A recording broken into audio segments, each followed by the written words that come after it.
말씀을 가지고 하나님이 하신 큰일이란 제목으로 여러분과 말씀 나누겠습니다. 십자가에서 예수님께 죽으시고 부활하신 이후에 40일 동안 제자들과 함께 계셨죠.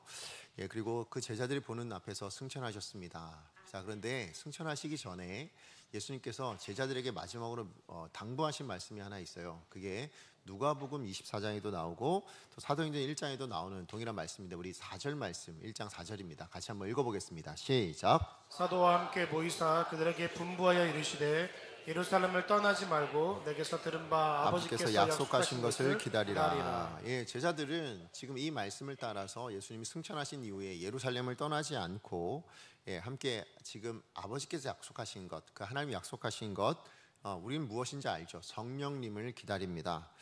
예수님께서도 말씀하시기를 너희가 몇 날이 못되어 성령으로 세례를 받으리라 라고 그렇게 말씀하신 것을 기억하고 이 제자들과 120명의 모든 120여 명의 성도들이 그렇게 한 마음으로 그 예루살렘에 모여 있었죠. 그리고 마침내 이제 이 제자들과 120명의 그 성도들에게 하나님이 약속하셨던 그 성령이 임하게 되어진 것, 그 날을 우리가 성령 강림절이라고 부르고, 그래서 그 날이 또 마침 공교롭게도 무슨 날이었어요? 오순절이라고 이야기하죠. 그렇다면 하나님께서 왜 오순절에 성령 강림 사건이 일어나게 하셨을까요? 어쩌다 보니 그냥 우연히 맞아떨어져서 그 절기가 우연히 그렇게 된 거 아니냐라고 생각하실 수도 있겠지만, 여러분 성경 어디에도 하나님이 일하시는 것에 우연이 있을까요? 없죠. 하나님은 하나님의 일을 하실 때 성경 어디에도 우리 인생 가운데도 마찬가지일 텐데 어떤 일이 일어났을 때 분명한 어떤 의도와 뜻을 담고 계신다라는 것입니다. 자, 그러니까 오순절에 성령님을 강림하게 하신 것, 이 일도 하나님의 분명한 어떤 의도가 있었을 거다라는 것이죠. 그것이 뭔가 좀 살펴보기 위해서는 당시의 유대인들이 생각하는 오순절, 이 날은 두 가지 의미로 기념을 했거든요. 하나는 역사적인 의미에서 기념을 하고 또 하나는 농사의 절기로서의 기념도 있습니다. 자, 역사적인 의미라는 얘기는 뭐냐면 사실 이 오순절이라는 날을 이 유대인들이 무슨 날로 기념하냐면 모세가 시내산에서 율법을 받은 날로 기억합니다. 자, 그러니까 뭐냐면 출애굽해서 50일이 지난 이후에 하나님께로부터 율법을 받았다라고 생각해요. 근데 이 날이 왜 기념적인 날이냐면 그 율법을 받았다라는 건 하나님의 백성으로 살아갈 수 있는 법규, 규칙, 다시 얘기하면 하나님의 통치법이잖아요. 자, 이걸 받았으니 본격적으로 이스라엘 백성, 하나님의 백성의 시작이다 라는 것으로 생각을 해요. 그러니까 구별된 하나님의 백성의 시작, 그 시내산에 받은 걸로 시작하거든요. 그러니까 이 오순절은 그런 의미에서 굉장히 특별한 날로 유대인들에게 기억이 되었습니다. 자, 그런가 하면 또 하나는 이제 농사적인 절기로 의미가 하나 있었는데 그게 뭐냐면 여러분 이 오순절은 추수감사절, 오늘로 얘기하면 추수감사절 같은 거예요. 그래서 정말 추수가 다 끝나고 그 추수한 것에 대한 감사를 올려드리는 날, 그래서 이 날을 맥추절로 이야기하기도 하는 그런 추수감사절로 지켰거든요. 그러니까 굉장히 뜻깊은 정말 축제의 날 이렇게 생각을 할 수 있죠. 그러니까 두 가지 의미, 아까 말씀드렸지만 하나는 역사적인 의미로 우리 이스라엘의 시작이다 라고 생각하는 날이요, 또 하나는 그렇게 하나님께서 공급하신 것들로 감사할 수 있는 날, 이 날로 지켜졌단 말이죠. 자, 그런데 그럼 하나님께서 왜 그럼 이 오순절을 선택하신 거냐? 아까 말씀드렸던 유대인들이 생각하는 이 구약적인 의미의 날들을 새롭게 바꿔냈습니다 라는 걸 알려주시기 위함인 거예요. 자, 이게 무슨 얘기냐면 아까 말씀드렸던 역사적 의미가 이제 율법을 받음으로 하나님의 백성이 시작되었습니다 인 것처럼 이제 신약 시대에 오늘 약속하셨던 이 성령님을 받음으로 말미암아 이제 새로운 진정한 하나님의 공동체, 뭡니까? 교회죠. 교회가 시작되었습니다 라는 걸 알리는 것으로 삼기 위해서 오순절을 삼으셨다라는 거예요. 자, 그런가 하면 두 번째로 농사절기를 제가 아까 말씀드렸는데 여기에도 분명한 영적인 의미가 있어요. 여러분, 이 영적인 의미를 우리가 알려면 사실 예수님이 돌아가셨던 6월절부터 가야 됩니다. 여러분, 여기 유대인들이 지켰던 6월절이 무슨 날인지 알죠? 출애굽할 때에 장자의 죽음을 면하게 하시기 위해서 어린 양을 잡았던 사건이잖아요. 그 6월절을 시작하는데 여러분, 6월절이 끝나는 바로 다음 날, 그날부터 어떤 절기가 시작되냐면 무교절이라는 절기가 시작됩니다. 그래서 7일 동안 지켜지거든요. 그래서 누룩이 들어가지 않은 빵을 먹고, 그래서 바깥에 나와서 초막에서 자고, 이런 무교절을 7일 보냅니다. 근데 무교절이 7일이에요. 자, 그럼 7일이면 그 7일 안에는 유대인들이 꼭 지켜야 되는 어떤 한 날이 있습니다. 그게 뭐예요? 안식일. 그죠? 7일이니까 안식일이 그 안에 들어있잖아요. 자, 그런데 그 무교절 안에 있는 그 안식일 다음 날이 농사의 절기로, 이스라엘의 농사의 절기로 뭐냐면 초실절입니다. 초실절. 예, 그러니까 그 초실절이 뭐 하는 날이에요? 처음 열매를 거두는 날인 거예요. 그러니까 그것을 감사하는 날. 예, 그래서 이제 처음 열매를 거두면서 뭐가 기대가 돼요? 이제 이 열매를 처음 거둔 것처럼 더 많은 풍성한 것들을 거두겠지라는 거예요. 자, 그럼 그 더 많은 풍성한 것을 거둔다라는 게 언제냐? 그게 오순절이에요. 무슨 얘기냐면 오순절이 어떻게 나오냐면 바로 이 초실절에서 7일씩 7번. 그럼 77에 그죠, 49죠. 예, 그래서 초실절 다음 날부터 77에 49 하니까 뭐예요? 50일이 되잖아요. 그러니까 오순절인 거예요. 예, 그래서 그 오순절이 무슨 날이었다고? 추수감사절, 예, 맥추절이었다고요. 그러니까 추수된 것에 처음 초실절에 그 열매가 완전히 다 거두어졌다, 이제 풍성하게 거두어졌다, 그래서 감사합니다 하는 절기가 바로 오순절입니다. 자, 그런데 여러분, 예수님께서 십자가에 달리셨던 날이 무슨 날이었게요? 6월절이었습니다. 그래서 여러분, 6월절 만찬을 마치시고 기도하러 가셨다가 잡히셔서 죽으셨잖아요. 그래서 예수님이 돌아가신 날이 6월절입니다. 자, 그런데 그 6월절 다음 날이 공교롭게도 무슨 날이었냐면 안식일이었습니다. 근데 이스라엘 절기로는 사실은 6월절 다음 날이 무슨 절기가 시작이 돼요? 무교절. 그렇잖아요. 무교절이 시작되고 그 무교절 안에 안식일이 있으면 그 다음 날이 뭐라고요? 초실절. 제가 말씀드렸죠. 자, 그러면 여러분, 예수님께서 6월절에 돌아가셨는데 그 다음 날이 안식일이에요. 그리고 그 안식일 다음 날 예수님이 부활하셨어요. 그래서 안식 후 첫날이라고 이야기하잖아요. 안식 후 첫날 예수님 부활하셨어요. 자, 그런데 무교절의 안식일 다음 날이 무슨 날이라고요? 초실절. 자, 그렇다면 예수님은 언제 부활하신 겁니까? 절기상 초실절에 부활하게 하신 거예요. 자, 그러면 이게 무슨 의미가 있냐? 여러분, 여기도 영적인 의미가 있습니다. 무슨 얘기예요? 예수님의 그 부활하심, 그것은 초실절의 의미가 있다는 거예요. 다시 얘기하면 생명으로 부활한 그 열매 있잖아요. 죽음에서 생명으로 구원받은 그 첫 열매가 누구라고요? 그게 예수님이라는 거예요. 그래서 사도 바울이 고린도전서 15장 20절 말씀에 이 예수님의 부활을 두고 뭐라고 이야기합니까? 잠자는 자들의 첫 열매가 되셨다라고 얘기합니다. 자, 그러니까 이게 그냥 한 말이 아니라는 거예요. 지금 사도 바울은 지금 유대인들에게 이 말씀을 증거하면서 증거할 때 뭐예요? 유대인들이 너무 잘 아는 초실절, 그날의 의미를 새겨서 뭐예요? 예수님의 이 부활하심은 바로 그 잠자는 자들의 첫 열매로서 뭘 떠올리게 하대요? 초실절을 떠올리게 한다는 거예요. 그래서 하나님께서 예수님의 이 부활하심을 6월절 날 돌아가심으로 뭐예요? 예수님은 우리 구원의 어린 양으로 돌아가신 거다. 그렇죠? 우리의 죽음을 면하게 하시기 위해서, 우리를 구원하시기 위해서 어린 양으로 돌아가신 거다. 이게 6월절의 의미였다면, 돌아가시게 하신 날, 그리고 초실절에 부활하게 하신 이유는 뭐라고요? 예, 그것이 첫 열매였다는 거예요. 그 구원의 첫 열매가 이제 맺혀졌습니다. 자, 그럼 남은 거 이제 뭐가 남았어요? 오순절날. 그죠? 이 구원의 첫 열매가 왜 오순절날 성령의 오심을 하게 하셨냐면, 이 구원의 열매가 이제 우리에게, 모든 사람에게 누려질 수 있도록, 그 풍성한 열매가 맺어질 수 있도록 성령을 보내심으로 그 시작이 되었습니다. 이걸 알려주는 날이에요. 그래서 하나님께서 오순절이라는 절기를 통하여 이 구원을, 역사를 만들어 가셨다는 거예요. 그래서 베드로도 이 오순절 성령 강림 사건을 설교할 때 서론으로, 우리 지난주에 살펴봤던 말씀의 마지막 내용을 뭐라고 얘기했습니까? 21절 우리 같이 한번 읽어보도록 하겠습니다. 21절 시작. 이제 주의 이름을 부르는 자는 오늘 하였느니라. 예, 그러니까 지금 이 오순절이라는 날의 의미가 뭐라고요? 그 첫 열매가 풍성하게 맺어진 날, 그래서 감사하는 날인데, 지금 베드로가 그 오순절을 통하여 지금 얘기하고 싶은 게 뭡니까? 초실절, 예수님께서 이루셨던 그 구원의 역사가 이제는 누구든지, 무슨 얘기입니까? 누구라도 예수를 믿는 모든 사람이 풍성하게 맺어지는 구원의 역사로 시작되었습니다. 그걸 알려주시기 위해서 시각교제인 거예요. 아니, 그냥 절기교제인 거예요. 자, 유월절을 통해서 예수님은 어린 양이셨습니다.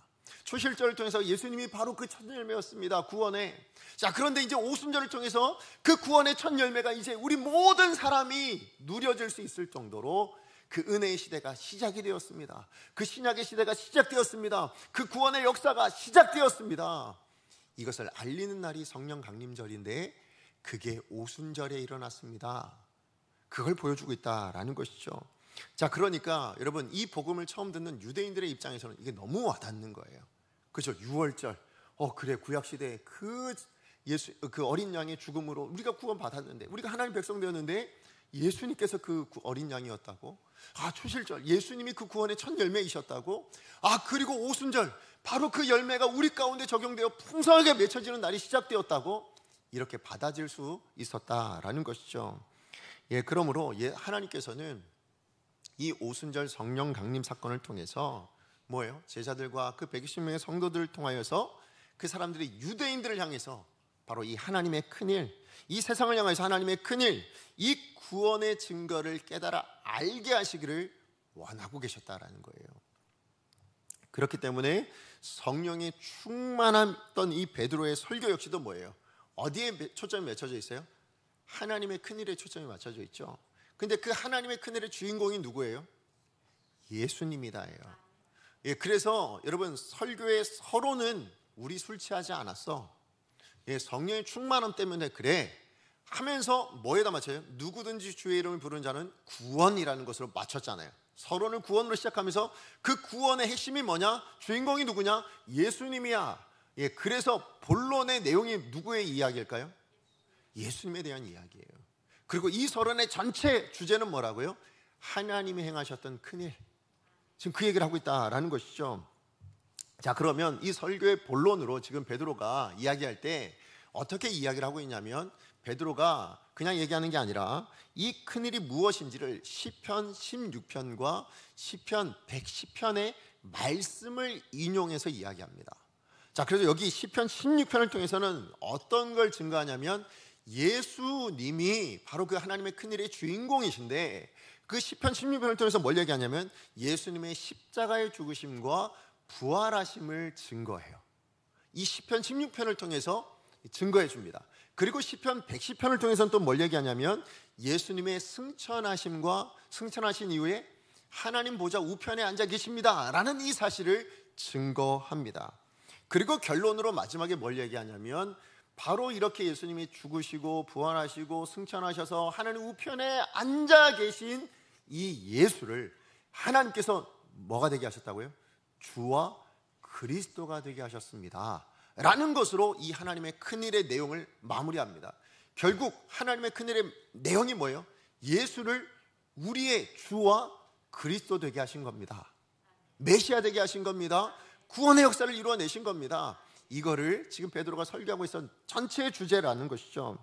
자, 여기서 우리가 확인할 수 있는 하나는 뭐냐면, 여러분, 우리가 생각하는 복음이라고 이야기할 때 우리 흔히 복음은 뭡니까?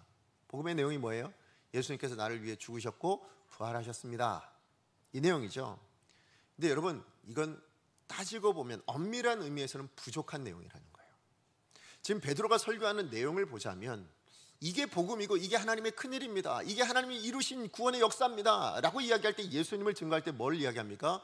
예수님이 이 땅 가운데 오신 것부터, 근데 오심은 이미 왔으니까, 또 십자가의 죽으심도 이미 죽으셨으니까 그거에 대해서는 특별히 증명하지 않습니다. 왜요? 눈으로 다 본 거 아닙니까? 자, 그런데 지금 시편 16편을 통해서 또 이 110편을 통해서 증거하는 건 뭡니까? 그 구원의 역사는 단순히 죽었다로 끝나지 않고 부활하셨습니다. 근데 부활하셨다는 것으로 끝나지 않고 뭐예요? 승천하셨습니다. 승천하신 것으로 끝난 것이 아니라 하나님 보좌 우편에 앉아 계십니다 까지로 이루어내셨다라는 것입니다. 복잡하죠? 그런데요, 이 복잡한 일을 하나님이 예수님을 통해서 이루셨어요. 왜 그러셨을까요? 우리의 구원을 확실하게 하시기 위해서요. 우리의 구원을 온전하고 완전하게 만들어내시기 위해서 예수님들로 이 오심부터 시작해서 하나님 보좌 우편에 앉는 이 모든 일들을 다 이루어내셨다라는 것입니다. 그런 의미에서 복음을 여러분 우리가 생각할 때는 사실 여러분 죽으시고 부활하셨다만 생각하시면 안 돼요. 엄밀한 의미에서 예수님은 오시고 성육신부터 시작해서 십자가에 죽으시고 부활하시고 승천하시고 하나님 보좌 우편에 앉으셨다. 우편에 앉았다를 재위하셨다라고 표현하거든요. 재위까지를 우리가 통틀어 생각해야 진정한 복음이 됩니다. 그래서 제가 이 내용에 대해서는 언젠가 한번 기회가 되면 여러분에게 하나하나 나눠서 설명해 드릴 기회가 있을 거라 생각합니다.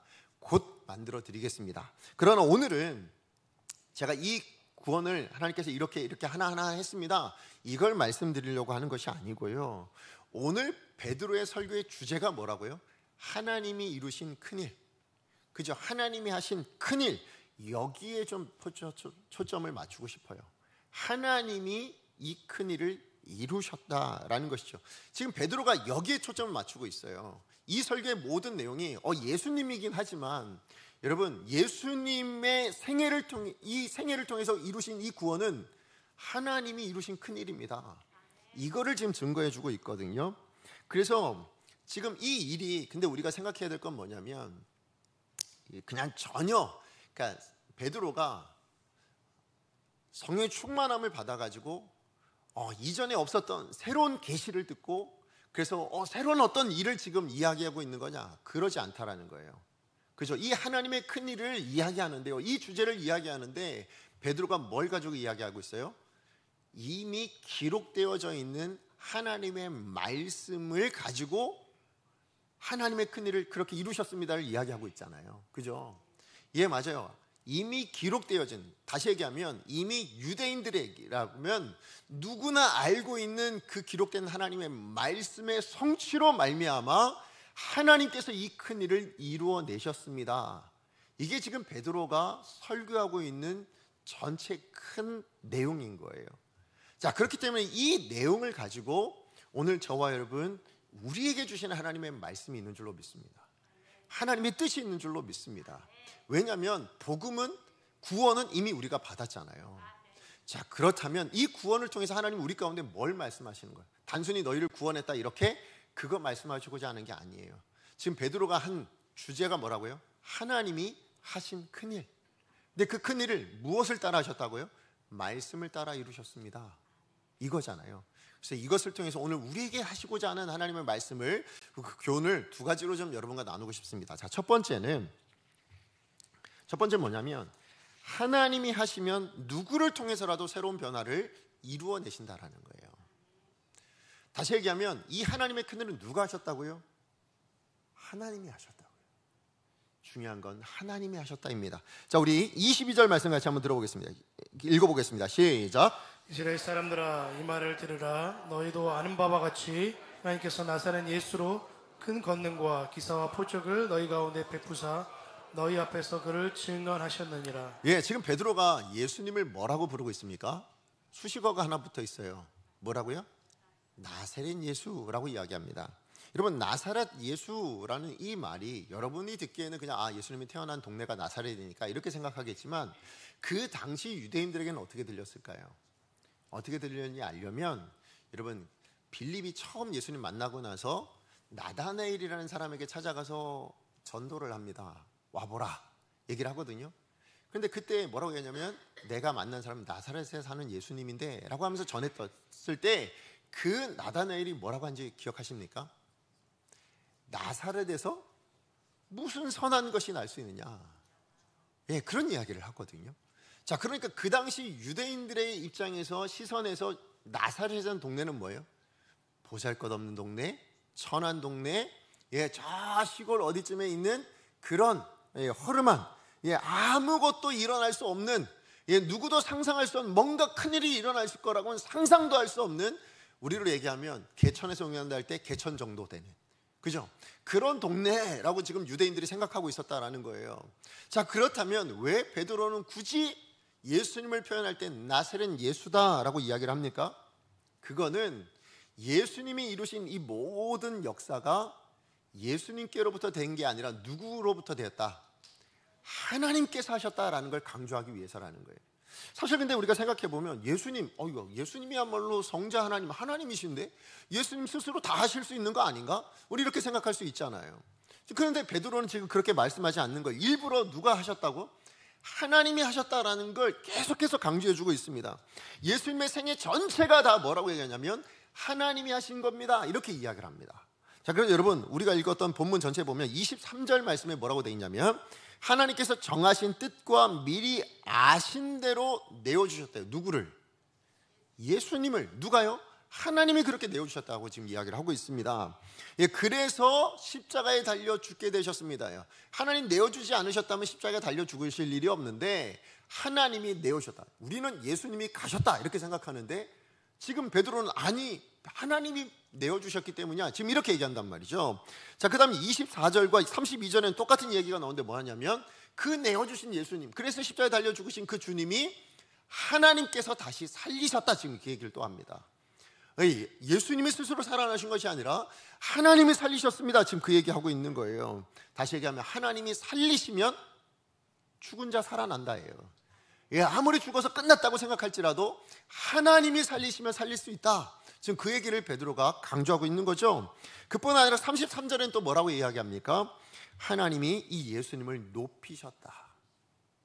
예, 우리가 사도행전 1장을 볼 때는 예수님이 홀로 그냥 쫙 이렇게 올라가신 것처럼 생각되어지지만 베드로는 그러지 않다는 거예요. 누가 올리셨다?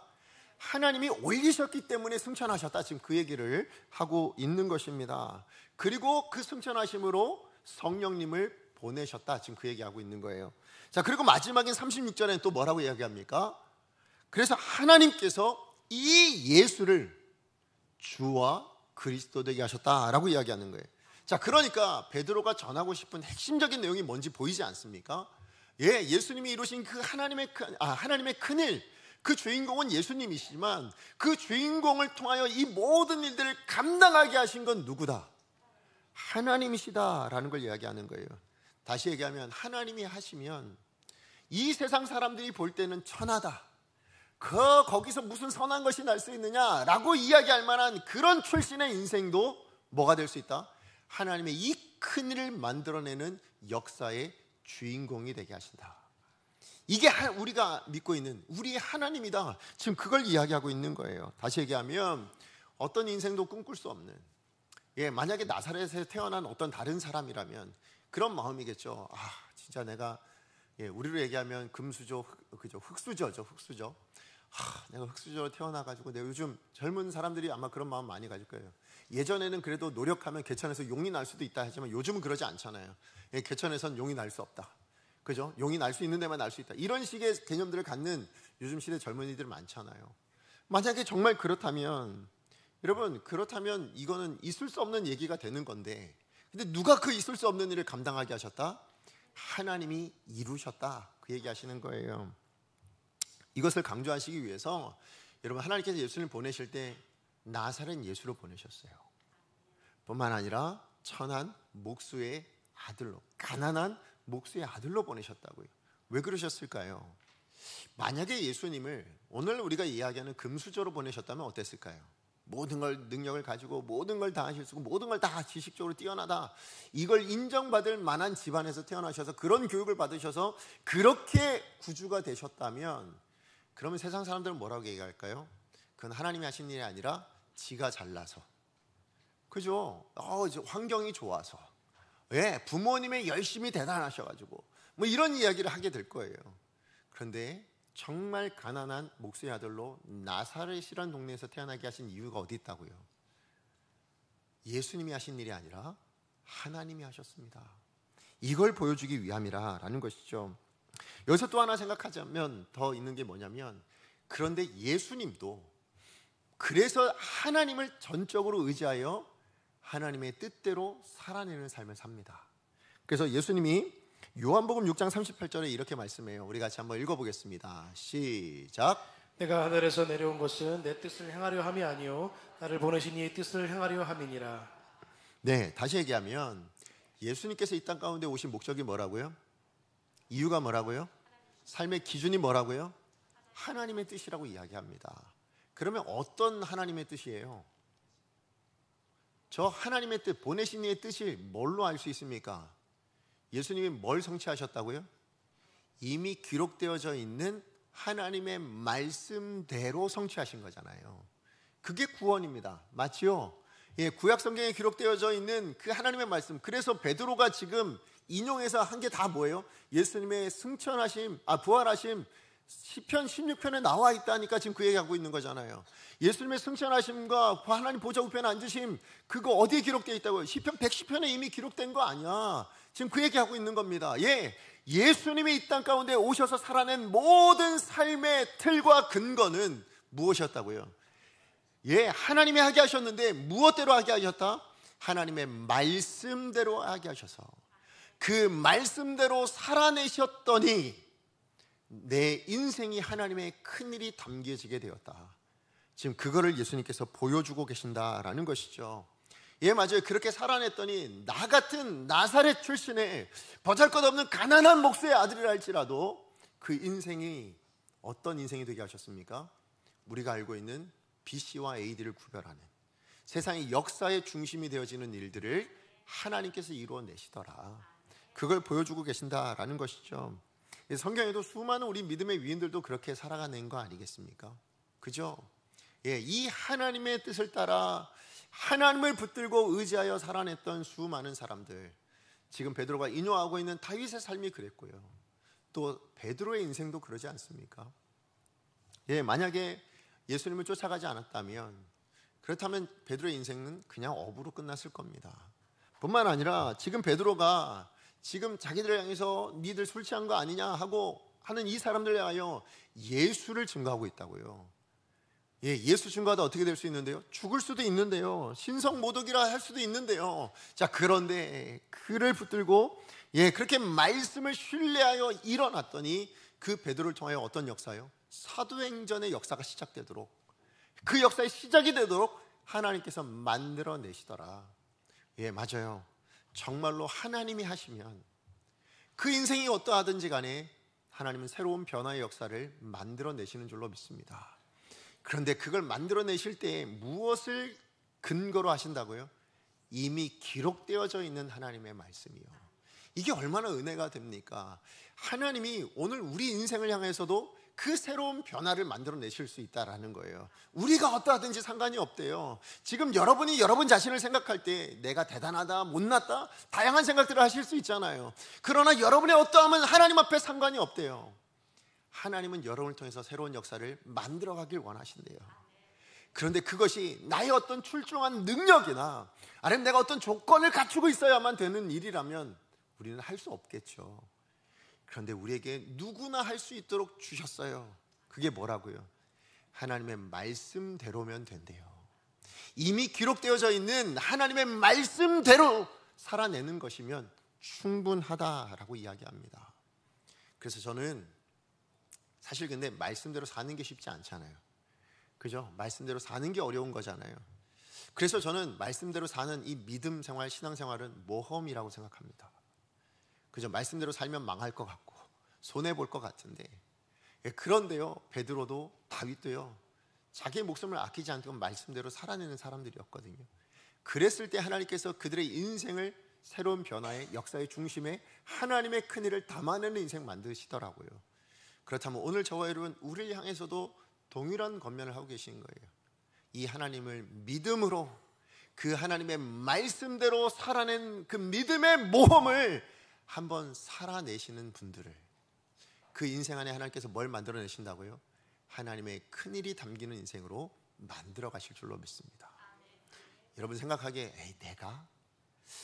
무슨 지금 이 나이에 내 인생에? 아니요.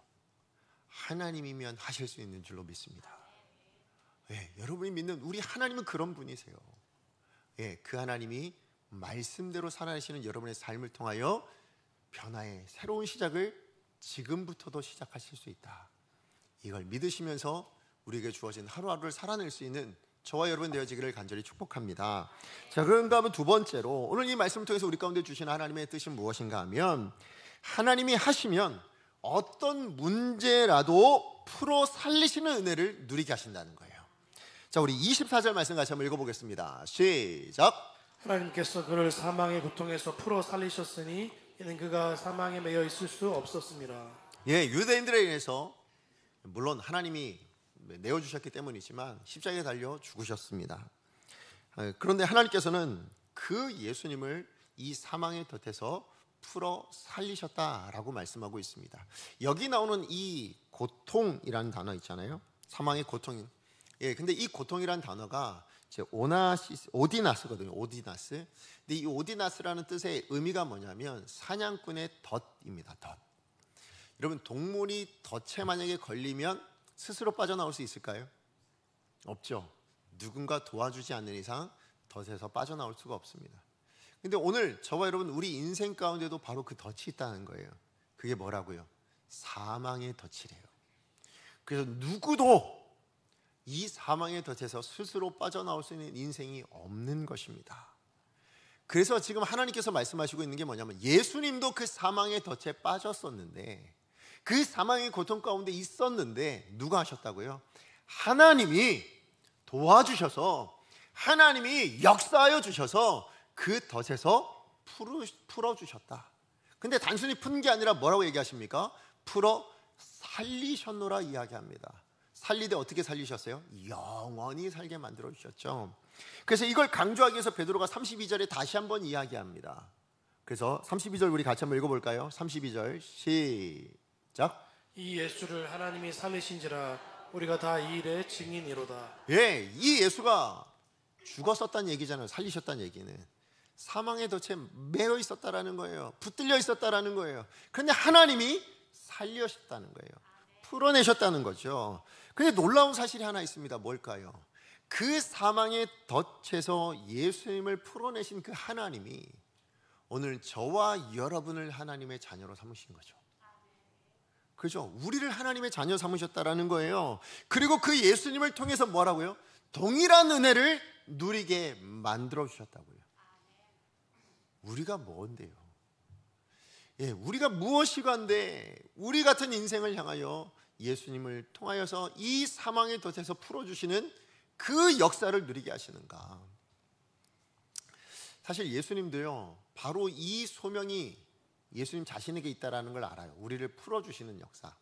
자, 그것을 누가복음 4장 18절 19절에 이렇게 말씀합니다. 우리 같이 한번 읽어보겠습니다. 시작. 주의 성령이 내게 임하셨으니 이는 가난한 자에게 복음을 전하게 하시려고 내게 기름을 부으시고 나를 보내사 포로된 자에게 자유를, 음모한 자에게 다시 보게 함을 전파하며 눌린 자를 자유롭게 하고 주의 은혜의 해를 전파하게 하려 하심이라 하였더라. 아멘. 이게 예수님의 소명이래요. 근데 소명의 결과를 뭐라고 했냐면 주의 은혜의 해를 전파하게 하는 사람. 그게 예수님이라고 얘기합니다. 여기 나오는 은혜의 해가 뭘까요? 이건 희년을 이야기합니다. 여러분, 희년이 무슨 해인지 아죠? 그 이스라엘 시대에는 50년이 되는 해, 예, 그 50년이 되는 해를 희년으로 선언하여 그 희년이 되는 해에는 어떤 채무를 가지고 있든, 그래서 노예가 되든 어떤 사람이든 뭡니까? 다 풀어주고 탕감해주는 날입니다. 그래서 자기의 삶의 자리로 돌아갈 수 있도록 해줍니다. 심지어 땅도 어떻게 해요? 쉴 수 있도록 만들어주는 날이, 다시 얘기하면 해방의 날, 해방의 해, 그게 바로 희년이죠. 자, 이 희년을 선포하시기 위해서 오신 분, 그 희년을 우리 가운데 선물로 주시기 위해 오신 분이 누구라고요? 예수님이다. 그런데 그 희년을 누가 주시는 겁니까? 하나님이 예수님을 통하여 우리 가운데 주시기를 원하신다라는 것이죠. 그러고 보면 여러분, 단순히 이 인생의 이 덫이라는 것, 이것은요 사망만을 이야기하는 게 아닌 걸 알 수 있겠죠. 그죠? 우리를 풀어 살려내시는 것은 단순히 우리를 영원히 죽을 수밖에 없는 그 사망의 덫에서부터, 그 죽음의 덫에서부터만 우리를 구원하시고자 함이 아니라는 것을 알 수 있죠. 사실 우리 인생의 덫은 사망만 있지 않잖아요. 예, 우리가 살다 보면 참 이런저런 어려움, 여러 가지 문제들, 상황들, 심지어는 우리 어떤 사람들, 예, 그런 환경들까지 우리를 옭아매는 것들이 굉장히 많아요. 심지어는 우리 내면에, 우리의 마음까지도 우리 자신을, 우리의 영혼을 옭아매는 경우가 얼마나 많이 있습니까? 자, 그런데 그 모든 덫에서부터 풀어 살려주시는 분이 누구시라고요? 하나님이시래요. 그러기 위해서 예수를 이 땅 가운데 보내주신 거예요. 단순히 구원받는 것으로 만족해 하시는 하나님이 아니시래요. 우리 인생의 어떤 덫이라도, 인생의 덫이라도 풀어주시길 원하시는 분이 저와 여러분, 우리를 구원하신 하나님이신 줄로 믿습니다. 그러므로 그 하나님이 하시면 우리가 당면하고 있는 어떤 인생의 우리를 올가매는 어떤 것이라 할지라도 풀어지는 역사가 일어나는 줄로 믿습니다. 여러분, 이 자리에 나오실 때 여러분에게 어떤 덫이 있으셨습니까? 여러분, 어떤 덫에 매여 계셨다가 이 자리에 나오셨습니까? 하나님이 여러분을 이 자리로 부르신 것은 그 모든 덫에서 풀어 살려주시기 위해서 부르신 줄로 믿습니다. 그리고 그 풀어 살리시는 역사를 여러분의 인생의 매일매일에 담아내기를 하나님은 원하고 계신 줄로 믿습니다. 그러므로 그렇게 살아내실 수 있는 저와 여러분, 그런 하나님 되심을 여러분 신뢰하며 우리의 매일매일을 살아갈 수 있는 저와 여러분 되어지기를 간절히 소망합니다. 말씀의 결론을 맺겠습니다. 사실 오늘 본문에 인용되어 있는 시편 16편이 있잖아요. 물론 110편도 있고, 근데 이 모든 것이 사실은 뭐라고 얘기하냐면 시편 22편도 마찬가지인데 메시아 시편이라고 이야기합니다. 그러니까 이 메시아, 오실 메시아에 대한 인생, 그 모든 것을 담아내고 있는 시편이기 때문에, 그래서 시편 22편, 16편, 110편, 그래서 여러 가지 이제 메시아 시편이 있는데요. 자, 그런데 그 중에 오늘 16편 말씀이 전체가 메시아 시편인데 그 중에 정말 너무나 놀랍고 귀한 보석 같은 말씀이 하나 있어요. 그게 16편 3절 말씀인데 이 말씀을 조금만 더 나누고 말씀 마치도록 하겠습니다. 우리 3절 같이 한번 읽어보겠습니다. 시작. 땅에 있는 성도들은 존귀한 자들이니 나의 모든 즐거움이 그들에게 있도다. 여기 나오는 땅에 있는 성도들은 여러분 그냥 성도라 말하지 않으셨어요. 존귀한 자들이라 얘기하는데 그 존귀한 자들이 하늘에 있는 성도를 이야기하고 있는 게 아니라 지금 땅에 있는 성도다라고 이야기합니다. 땅에 있는 성도가 누구예요? 다죠. 그렇죠. 우리잖아요. 근데 우리가 존귀하게 느껴지세요? 여러분 스스로가 좀 존귀하다 느껴지십니까? 감사합니다. 그런데 사실 존귀하게 못 살고 있잖아요. 그럴 때가 너무 많지 않습니까? 올무에 매이기도 하고 스스로 올무에 찾아가기도 하는, 죄를 짓기도 하고 범하기도 하고 넘어지기도 하는, 그게 우리 인생인데요. 그런 우리 인생을 하나님은 뭐라고 생각하신다고요? 존귀하다. 근데 어느 정도로 존귀하다라고 지금 말씀하고 계시냐면 이어 나오는 말씀이 뭡니까? 나의 모든 즐거움이 그들에게 있다. 여러분, 이게 얼마나 위대한, 이게 얼마나 감격스러운 말씀인 줄 아십니까? 하나님의 모든 즐거움이 나한테 있대요. 하나님의 모든 즐거움이 우리 교회에 있대요. 여러분, 여러분의 모든 즐거움의 대상은 누구이십니까? 하나님. 감사합니다. 그런데 정말 모든 즐거움을 하나님께 두고 사십니까? 여러분, 여러분의 모든 즐거움이 배우자일 때가 있었어요. 그리고 우리 자녀일 때가 있습니다.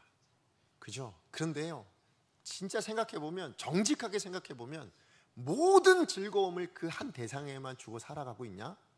그러지 않죠. 우린 그렇게 못 살아요. 왜요? 즐거움이 나뉘더라고요.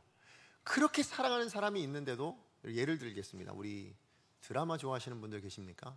우리 남자들은 축구, 어제 또 축구 하셨다고 하더라고요. 밤늦게. 저희 아들 때문에 알았습니다. 밤늦게 갑자기 소리가 나가지고 우와! 저 무슨 일이 일어난 줄 알았습니다. 자다가 깜짝 놀래가지고 일어났는데 손흥민이 골을 넣었다고. 그래 와! 이러더라고요. 근데 여러분, 만약에 드라마를 집중해서 보고 있는데 남편이 늦게 들어오더니 여보 밥 좀 차려줘. 이러면 여러분, 우리 아내분들의 심정이 어떻겠습니까? 남편이 들어온 게 문제가 아니고 밥을 차려달라는 게 문제가 아니라 뭐예요? 지금 한창 드라마 집중하고 있는데 지금 이런 마음이 나오죠. 우리 자녀들 어렸을 때 뭐예요? 저희 아이들도 그랬는데 엄마랑 결혼할 거야. 그죠? 모든 즐거움이 엄마에게 있었어요. 그런데 어느 순간 지금 어떻게 되십니까? 나와서 밥 좀 이렇게 같이 밥 먹자. 대꾸도 안 합니다. 뭐 하고 있습니까? 게임하고 있습니다. 즐거움은 여러분, 모든 즐거움을 어느 한 대상에게 줄 수 있는 인생이 아니더라고요. 그런데요, 하나님이 신실하신, 그냥 해주는 말 아니면 립서비스 이런 말이 아니에요. 하나님이 뭐라고 얘기하십니까? 내 모든 즐거움을 나에게 주고 있어. 내 모든 즐거움은 교회에 있어, 우리 성도에게 있어 라고 말씀하고 계신 거예요. 그게 저와 여러분, 우리라는 존재입니다. 여러분이 느끼시기에는 보잘것없어 보이고 작아 보이고 별 볼 일 없어 보이고, 아니면 여러분 스스로가 느끼기 때문에 잘났다고 생각할 수도 있겠지만, 아니요, 주로 우리는 많이 넘어지고 쓰러지면서 그런 인생이라 아니라고 생각합니다. 그런 인생이라도 하나님은 우리를 뭐라고요? 땅에 있는 모든 성도가 존귀한 자고 내 모든 즐거움을 두는 자다. 그렇기 때문에 오늘 하나님께서 우리 가운데 말씀하신 이 일들이 일어나는 거예요. 하나님이 행하셔서 하나님의 큰 일을 우리 가운데 담아주기 원하시고요, 그래서 변화된 새로운 삶을 시작하게 하시기를 원하시고요, 우리의 모든 덫에서 풀어 살리시는 그 은혜를 주실 수 있다. 이게 확신할 수 있다라는 거예요. 왜요? 하나님의 모든 즐거움이 나에게 있으니까. 하나님 그렇게 작정하셨대요. 하나님 그렇게 지금도 우리를 대하고 계신대요. 여러분이 그런 존재입니다. 그런 의미에서 여러분이 살아내시는 그 하루, 내가 볼 땐 보잘것없고 별 볼 일 없고 때론 쓰러지고, 아니면 정말 인내하고 정말 갑갑해서 그냥 겨우 죽지 못해 살아간다라고 생각하는 그런 인생이라 할지라도, 여러분의 그 하루에는 뭐가 담겨져 있는지 아십니까? 하나님의 즐거움이 담겨져 있습니다. 여러분의 매일매일에는 바로 그 하나님의 즐거움이 담겨져 가고 있어요. 그러니까 여러분이 보실 때 여러분의 인생을 여러분의 시각으로 보지 마십시오. 하나님이 여러분을 바라보는 관점으로 여러분을 보십시오. 여러분은 그렇게 존귀한 자들이십니다. 오늘도 그렇게 살아낸, 우리 지난 한 주간 살아낸 이 모든 날들이 그렇게 귀한 겁니다. 세상 사람들이 볼 땐 보잘것없고, 여러분 자녀들 볼 때 한심하죠. 왜 저러고 살고 있나, 내일이 계약인데. 그 한심한 하루가 하나님 보시기엔 뭐라고요? 즐겁다고, 존귀하다고, 그렇게 말씀하신 하루였다라는 것을 여러분 기억하시면서 우리 한 주간을 또 기대하셨으면 좋겠습니다. 하나님, 저의 하루가 하나님의 즐거움이라니, 하나님 저 같은 자의 모습이 하나님의 즐거움이라니, 나 같은 게 뭐라고? 그러면 우리는 어떻게 살아야 될까요? 하나님을 의지하여 하나님 주신 말씀을 붙들고 내게 주어진 모든 삶의 자리에 하나님의 큰 일을 담아내며 하나님의 즐거움을 담아내는 복된 인생으로, 그게 진정한 그리스도인, 비로소 그리스도인 아니겠습니까? 그 삶을 살아내실 수 있는 저와 여러분 되어지기를 간절히 축복합니다. 우리 이 시간에 말씀 기억하면서 함께 찬양하기 원합니다. 오늘 우리가 부를 찬양은 하나님은 우리의 피난처가 되시며입니다. 우리를 즐거워하시는 그 하나님이 우리의 피난처이십니다. 여러분 믿으십니까? 세상의 것에서, 세상의 어떤 것, 여러분이 가지고 있는 무엇에 피난처를 삼지 않으셨으면 좋겠습니다. 하나님이시면 됩니다. 우리 이 믿음 가지고 우리의 매일매일을 살아내실 수 있는 저와 여러분이 되기를 소망하며 우리 가사를 생각하며 함께 찬양합니다.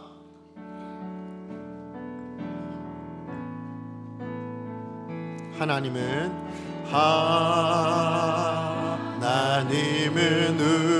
우리의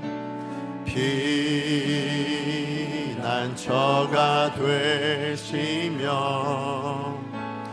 환난 중에 우리의 힘과 도움이시라. 하나님은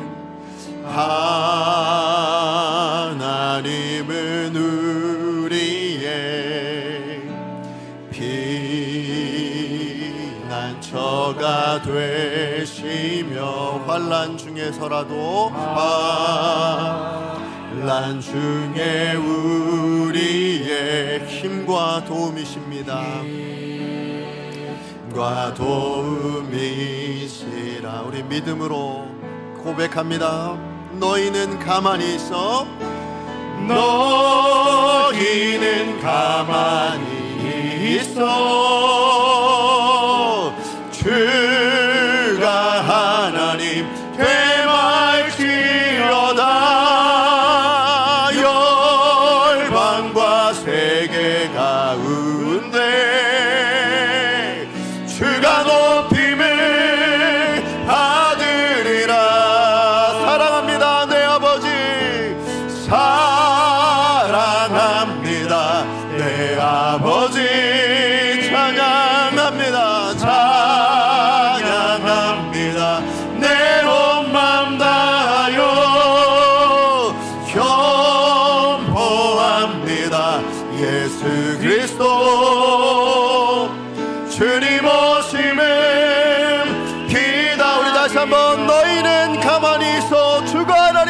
알지어다.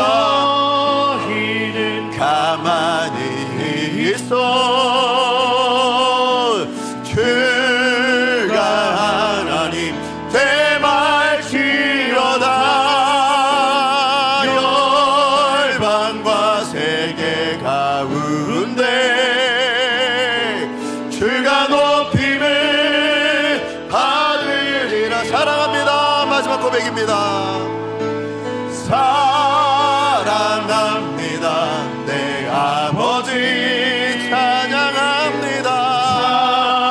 찬양합니다. 내 온 맘 다하여 선포합니다. 예수 그리스도 주님 오심을 기다리며. 우리 시간 말씀 기억하며 함께 기도했으면 좋겠습니다. 여러분이 여러분 자신을 느낄 때 어떠한 인생인지, 여러분의 배우자를 볼 때, 여러분의 자녀를 볼 때, 여러분 주변에 있는 어떤 사람들을 볼 때, 그런데 하나님의 시각에서는 우리는 존귀한 자요, 하나님의 시각에서는 하나님의 모든 즐거움이 있는, 하나님의 모든 즐거움이 되는 그런 인생이라고 말씀하여 주십니다. 그렇게 하나님은 우리 안에 변화의 역사를 만들어내시고 하나님의 큰 일을 담기를 원하고 계시는 겁니다. 그리고 그 일을 이루어내시기 위해서 모든 우리 인생의 덫에서 풀어 살려주시는 그 능력으로 우리 가운데 일하고 계시는 줄 여러분 믿으시기 바랍니다. 우리가 어떻게 살아야 되겠습니까? 그 하나님을 의지하여 그 하나님의 말씀대로 그 믿음의 몸을 한번 감행해 보시지 않겠습니까? 그런 삶을 한번 살아보시지 않겠습니까? 그리하여 하나님께서 여러분에게 어떤 큰일을 담아내시는지, 어떤 즐거움을 담아내시는지 여러분 누려보시지 않겠습니까? 하나님 그런 인생 살아갈 수 있게 하여 주시옵소서.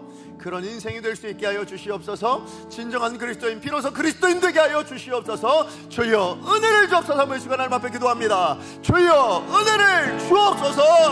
예, 하나님 그렇습니다. 오늘도 주신 말씀을 통하여 우리 가운데 하나님 우리가 어떤 존재인지를 알게 하여 주시고 어떤 인생으로 불러주셨는지 알게 하여 주셔서 감사를 드립니다.